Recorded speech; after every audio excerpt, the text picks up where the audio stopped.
السلام علیکم مائی ویورز، آج میں آپ سب کے ساتھ ایک ٹاپک لائی ہوں، ماں اور بیٹی کا۔ ماں نے بڑے پیار اور بڑی نرمی سے اپنی بیٹی کو سمجھایا، اگر آپ کو کوئی تکلیف دے تو بیٹی آپ نے کیا کرنا ہے، اسے معاف کر دینا ہے۔ اور یہ بھی ایک اور ساتھ بات سمجھائی کہ کبھی یہ مت بھولنا کہ اس نے آپ کے ساتھ کیا کیا تھا۔ یہ جملہ برسوں میرے دل کے اندر ایک چراغ کی طرح جلتا رہا۔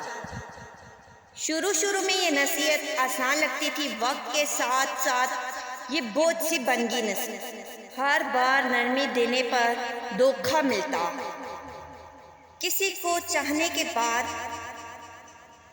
یہ جاننا کہ وہ میرے پیچھے میرا ذکر اچھا نہیں کرتا، دل کو کاٹ کر رکھ دیتا۔ ایک دن تھک کر میں نے ماں سے پوچھا کہ وہ لوگ واقعی معاف کرنے کے لائق تھے۔ ماں مسکرائی، ہاتھ کپڑوں میں مصروف تھے، لیکن دل کہیں اور تھا۔ کہنے لگی، بیٹا سب معاف کرنے کے لائق ہیں، ایک بار غلطی ہو تو معاف کر دو، دوبارہ تکلیف ملے تو موقع دو، اگر تیسری بار دھوکہ ملے تو پھر وقت ہے کہ خود کو معاف کرو۔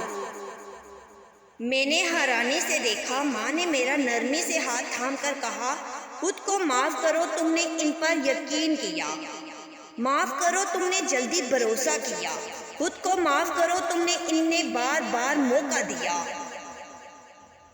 سب سے بڑھ کر خود کو اتنا معاف کرو کہ نفرت اور بدلے کا بوجھ دل پر نہ رہے۔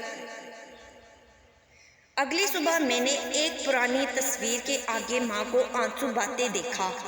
وہ ان کی قریب ترین دوست تھی، جس کے ساتھ برسوں کا ان کا ساتھ تھا۔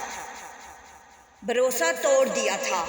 میں نے ماں سے پوچھا، آپ ناراض ہیں؟